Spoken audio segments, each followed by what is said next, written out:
Good evening. You're watching the News at 6 with me, Shan Russell. The News at 6 is all about the day's biggest developing stories, and we'll be filling in on them over the next half hour. But first, the headlines we're tracking right now.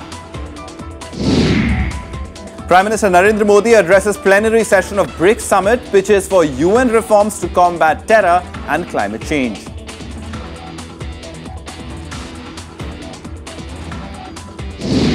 Prime Minister Modi holds wide-ranging talks with Chinese President Xi Jinping. All eyes on his meeting with Pakistani Premier Nawaz Sharif tomorrow.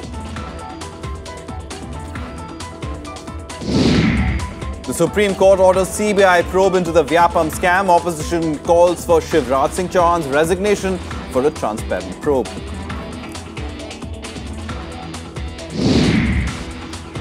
India and the United States signed tax information sharing agreement, move to combat tax dodgers in India and America stashing funds abroad. And just a day to go before presenting a new debt payout proposal, Greek Prime Minister holds cabinet meeting. Opposition says it'll oppose harsh austerity measures.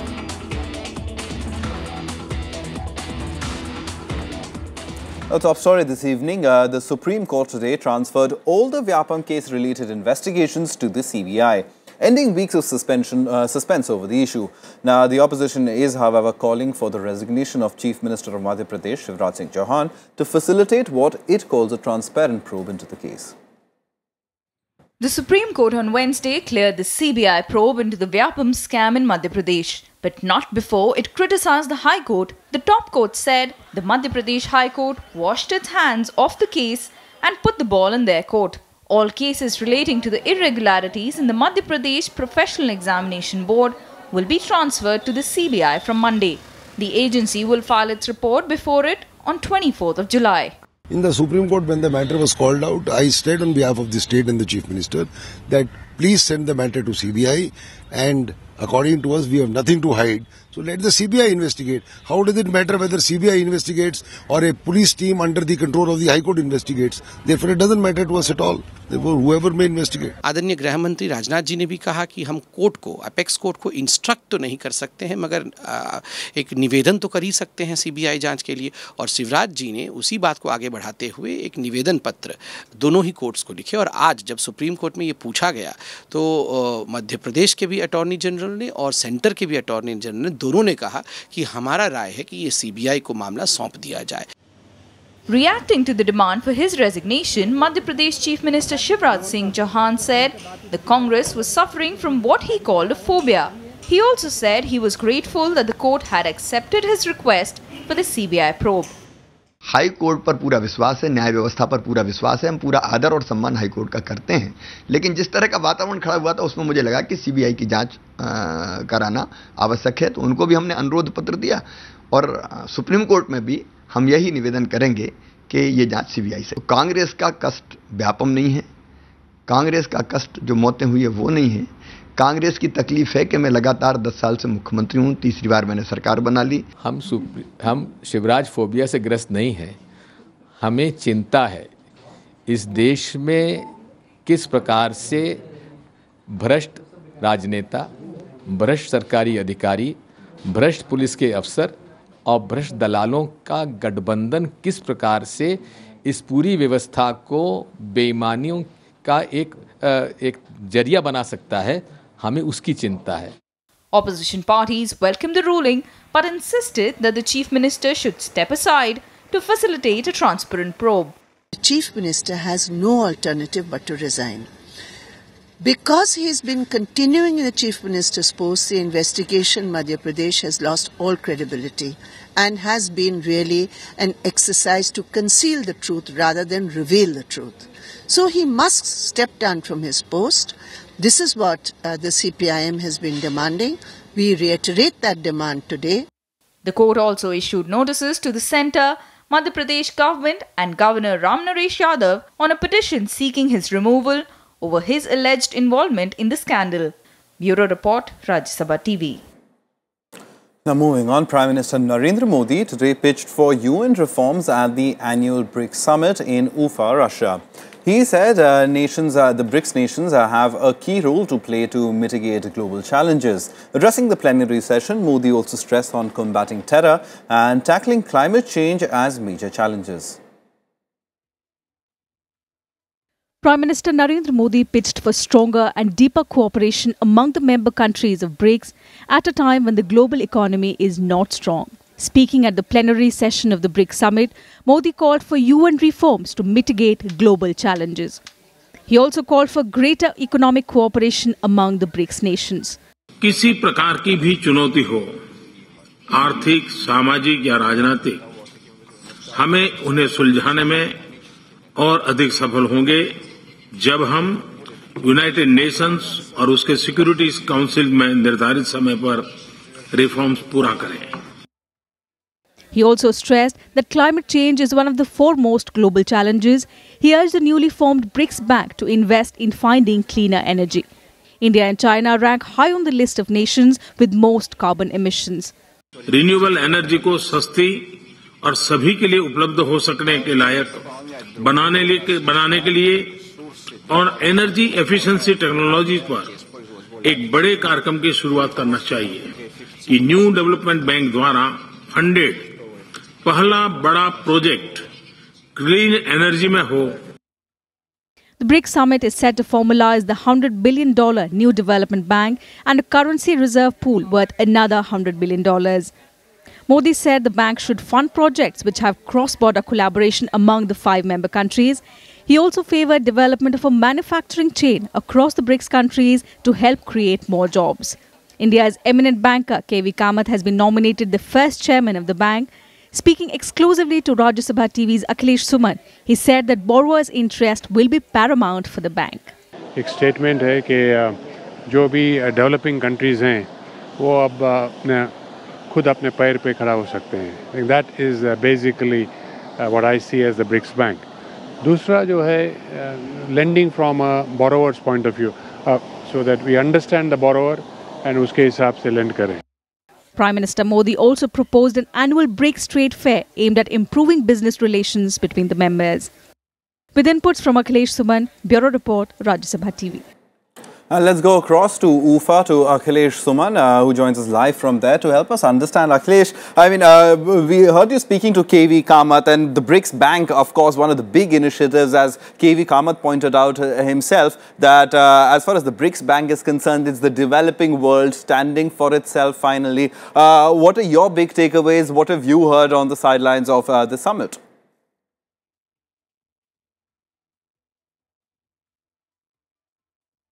Yeah, you see, Ishan, as far as the economic cooperation is concerned, BRIC nations are converging together. Because there is a lack of infrastructure in many of the developing countries that align to BRIC nations. And there is also some slowdown in the economy of China, also in the economy of Russia. They are the countries who can provide infrastructural facilities, who can provide technology to other developing countries like Brazil, South Africa, and even India, and other countries who want cooperation from the big nations. So there is a total convergence on the new development bank, either on the development infrastructure or development of education and other sectors. But the point of difference between the countries that is not coming out too much. Prime Minister Modi has stressed is the question of terrorism. Prime Minister Narendra Modi, in his beginning of his statement, stressed on the question of terrorism, and there should be no support to terrorism. So it was the question, in a way, or was put to the Chinese government, and there was silence from the Chinese President Xi Jinping on the question of terrorism. But in the joint declaration that has come out, the question of terrorism has been addressed, and I think at the last, Chinese have agreed that a general networking against terrorism should be there. So I think it is a win-win situation for India that now Secretary of Foreign Ministry was right. achievement. Chinese have agreed to put terrorism in the joint declaration of BRIC nations. All right, Akhilesh, we'll leave it over there. But thank you very much for coming, and we apologize for the audio glitch. The link is coming all the way from Ufa in Russia. All right, and staying with this story, so apart from the BRICS summit, Prime Minister Modi has also been holding bilateral meetings with many world leaders. Notable among them was his meeting with Chinese President Xi Jinping. Modi said both China and India are strongly committed to take bilateral ties to new heights. Modi's much-awaited meeting with his Pakistani counterpart Nawaz Sharif tomorrow morning in Ufa is also being viewed critically. Ahead of the two multilateral summits in Ufa in Russia, Prime Minister Narendra Modi held wide-ranging talks with Chinese President Xi Jinping. Both leaders expressed their commitment to take Sino-India relations to new heights. The Chinese president said the two sides should properly manage differences on the boundary issue and jointly safeguard peace and security in the region. Concerns over China's support to Pakistan in matters concerning India also surfaced during the talks. Modi took up the issue of China putting on technical hold India's move in the United Nations to question Pakistan on the release of Mumbai terror attack mastermind Zakiur Rahman Lakhvi. Modi also conveyed India's concerns over the economic corridor that China is building in Pakistan in Pak-occupied Kashmir, which India considers its part. Yes, the issue did come up and Prime Minister did raise our concerns and it was discussed in some detail. We expect those discussions to continue between the two governments. As regards to any bilateral meetings that the Prime Minister will have in Ufa, we will confirm those meetings when we are in a position to do so. The much-awaited meeting between Modi and his Pak counterpart Nawaz Sharif will take place on Friday on the sidelines of the Shanghai Cooperation Organization Summit. It will be the first meeting between two leaders in more than a year. Earlier at the beginning of the holy month of Ramzan, Modi called Sharif to extend his wishes while stressing the need for having peaceful bilateral ties. Agreements on relatively non-sensitive issues are expected, like trade and bilateral visa exemptions and concrete steps to ensure bilateral dialogue. Modi also held bilateral talks with Iranian President Hassan Rouhani. This is the first highest-level interaction between two countries after the NDA government came to power in May 2014. Earlier in May, India signed an agreement with Iran for the development of the strategically important Chabahar port in Balochistan province, which will give India sea-land access route to Afghanistan bypassing Pakistan. Bureau Report, Rajya Sabha TV. And we're joined by Dr. Nafees Ahmed, professor at the South Asian University, to help us better understand the importance of these bilateral talks that are happening and the big one tomorrow between India and Pakistan. Both the Prime Ministers expected to meet. So, Dr. Ahmed, can we expect much out of this meeting, or is it just a symbolic gesture of just two leaders greeting each other? Well, there are many dimensions, many paradigms to any kind of a talk between the two important nations like India and Pakistan. But even if the people are calling this particular meeting as a symbol, even in international politics, symbols are very important. They do convey some kind of a meaning. And so far today's global scenario is concerned, then the policy of engagement is become very important. Important in the sense, whenever we see any kind of a turmoil, any kind of a, diplomatic, hassles or any kind of a, confrontation between, between India and Pakistan, we do come across with the policy of engagement. Right. Today's world is always, regulated as well as, premised on the, prism of, engagement. So there are, many institutions, many policymakers, many journalists, many, academicians who are really working hard to engage these two important, nations. And without engagement, we cannot what we call proceed further. So in today's world, engagement is very important and it is going to be very pragmatic and very fruitful in the years ahead. And we have already taken an initiative so far, Pakistan is concerned, that both the countries should engage themselves for a better future for this particular region of the world. All right.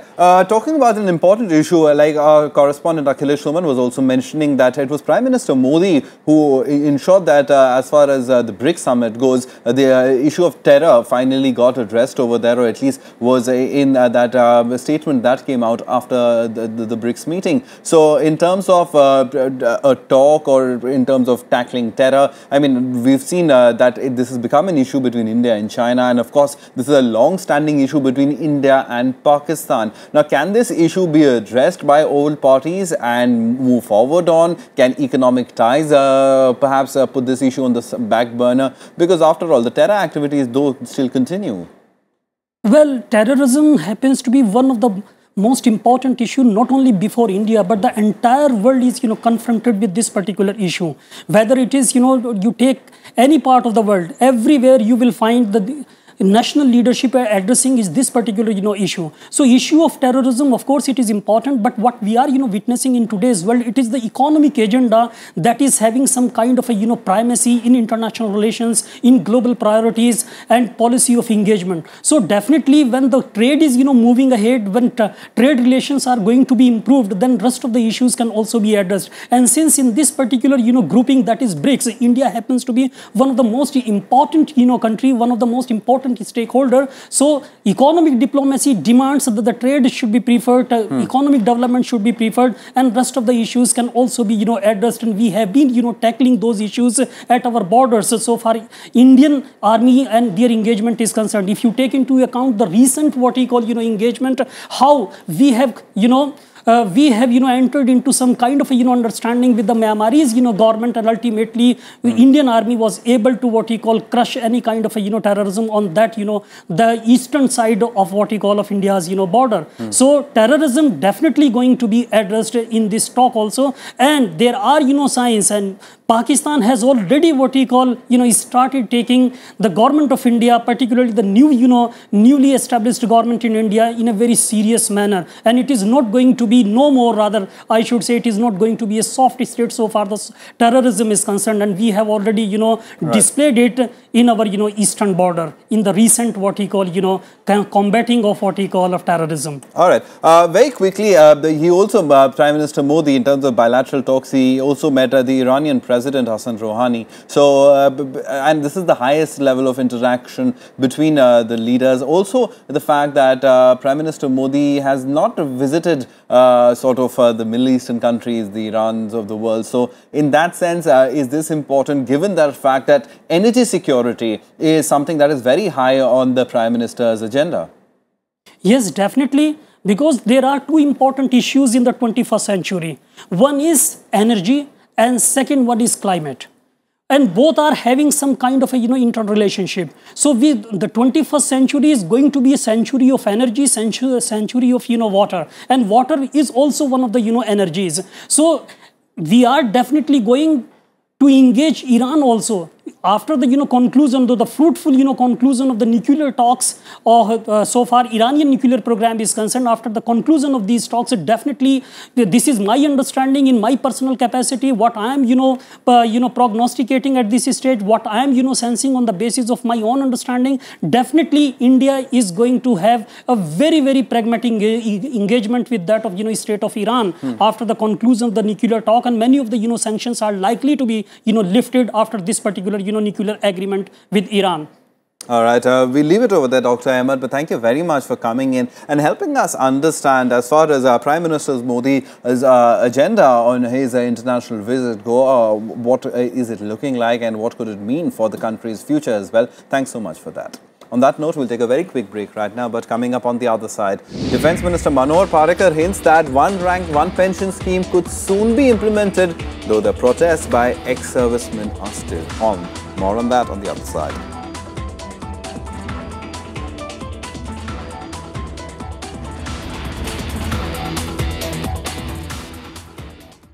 Welcome back. You're watching the news at 6. Now, India and the United States have signed the Foreign Account Tax Compliance Act to help detect and discourage offshore tax evasion.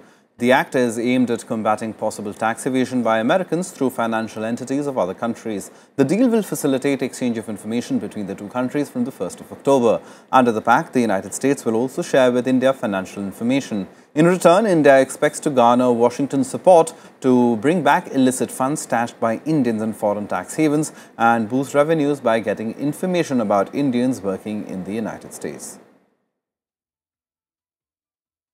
On to news from the stock markets now, and they ended marginally lower today, falling for a third session in a row. Both the Sensex and the Nifty ended the day 0.41% lower. The Sensex fell 114 points to settle at 27,573 and the Nifty slipped 34 points to end at 8,328. Meanwhile, most Asian shares recouped early losses today as the Chinese markets rebounded. The CSI 300 index of the largest listed companies in Shanghai and Shenzhen rose up to 6.4%, while the Shanghai Composite Index bounced 5.8%, the biggest daily percentage gain in 6 years. Now, the stalemate over the one rank, one pension issue is likely to end. Defence Minister Manohar Parrikar today assured ex-servicemen that there will be good news in the scheme very soon. Speaking at an orientation program in Lucknow, Parrikar said work in the Defence Ministry on the scheme is almost complete and that it will be implemented very soon. One rank, one pension has been a long-standing demand of ex-servicemen, with protests being staged across the country in its support.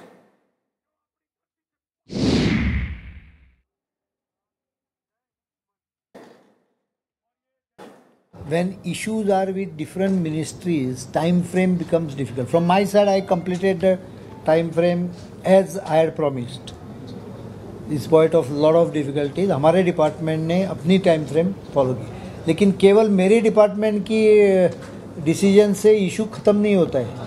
Actual जो order निकलनी है उसके लिए 2-3 और steps balance है. वो steps के बारे में मैं कोशिश कर रहा हूँ जल्दी से जल्दी हो जाए. Well, time now to take a look at what else is making news across the country and nationwide. Dilsukh Nagar twin blast accused Yasin Bhatkal was produced in a Hyderabad court along with 4 others today. The court might announce order against him on the 14th of July. The Indian Mujahideen leader has alleged that he is facing a threat to his life from police in South Round the Clock surveillance. An army jawan shot at by unidentified gunmen at a district court complex in Shopian died today. Army troops did not retaliate as the militants were hiding in a densely populated area. This is the second militancy-related incident in Shopian the past 24 hours. The Delhi police has arrested an MLA of the Aam Aadmi Party in connection with a forgery case. Kondli MLA Manoj Kumar has been accused of buying land on forged documents. The Delhi police says Manoj Kumar has 7 cases against him, including of cheating and assault. Continuous rainfall for the past 72 hours in Himachal Pradesh has resulted into blocked highways. Heavy monsoon rains have triggered landslides in Shimla and Kullu district, uprooting trees and disrupting transport. The swollen Beas and Parvati rivers are flowing above the danger mark and a high alert has been sounded, cautioning people to refrain from going near the river banks. Well, some international news now. In a last-ditch effort, the Greek Prime Minister Alexis Tsipras convened an early cabinet meeting in Athens before presenting a detailed reform package to Greece's international creditors. Requesting a new loan, Greece has agreed to implement some reforms. Greece has till the end of the day to present its new proposal and prove its intent. Greece could finally see itself getting out of the deadlock over the bailout deal if new proposals expected by the Greek government translate into a viable solution for all sides. The next few hours will be crucial for the Greek government. Greece has until the end of the day to present its new proposals to secure the third aid package and prevent an exit from the Eurozone. After meetings in Brussels and an address at the European Parliament, Greek Prime Minister Alexis Tsipras held a cabinet meeting early on Thursday to finalize the new terms. The Greek opposition has pledged to oppose the harsh austerity measures demanded by creditors. Στιγμές είναι κρίσιμες και η πληροφόρηση, η έγκυρη πληροφόρηση, τουλάχιστον στις πολιτικές δυνάμεις, είναι κάτι που κατά τη γνώμη μου είναι απαραίτητο για να μην δημιουργούνται ούτε ασάφειες ούτε παρεξηγήσεις. Από εκεί και πέρα νομίζω ότι κινούμαστε στο πλαίσιο αυτό που συμφωνήσαμε προχθές. Κυρίες και κύριοι, η Ελλάδα είναι προφανές επιδιώκει να επιτύχει και μάλιστα άμεσα μια συμφωνία με τους θεσμούς. Θέλουμε όμως μια συμφωνία που να σέβεται την αξιοπρέπεια της χώρας και του λαού μας. Greece says it wants a major restructuring of its massive debt. Though there are few details of the proposals, the government has requested an unspecified loan from the ESM bailout fund to meet Greece's debt obligations. In return, it has promised to begin implementing tax and pension measures sought by the creditors as early as Monday. IMF says it's fully engaged in helping find a solution, but no special treatment will be meted out to Greece. Σήμερα καταθέσαμε επίσημη πρόταση στον Ευρωπαϊκό Μηχανισμό Στήριξης για ένα πρόγραμμα στήριξης με επαρκή χρηματοδότηση για το μεσοπρόθεσμο διάστημα και αύριο θα καταθέσουμε αναλυτικά τις προτάσεις μας με αξιόπιστες μεταρρυθμίσεις. We remain fully engaged in order to help find a solution that will be most conducive to what I said is our mission, which is to try to help with restoring stability, growth and debt sustainability. Those will continue to be the guiding principles of how we have to operate in order to help the country. Eurozone finance ministers will study the new proposal on Saturday and hold a full EU summit on Sunday. The Greek government has meanwhile extended bank closures and the daily limit on cash withdrawals until Monday. Bureau Report, Rajya Sabha TV. Some sports now. India's tennis ace Sania Mirza and Leander Paes will be in action today with their respective teammates in the mixed doubles quarter-finals at Wimbledon. Top-seeded Sania Mirza and Brazil's Bruno Soares will clash with Alexander Peya and Timea Babos to secure a semi-final berth. Both scored a win over the Croatian pair of Marin Dranja and Ana Kono in a tough three-setter in the third round. In another mixed doubles match, the Indo-Swiss pair of Leander Paes and Martina Hingis will take on the Polish-Russian pair of Marcin Matkowski and Elena Vesnina in the quarter-final. Earlier, the 7th-seeded pair defeated the Kiwi-Australian team 6-2, 6-2 in the third round.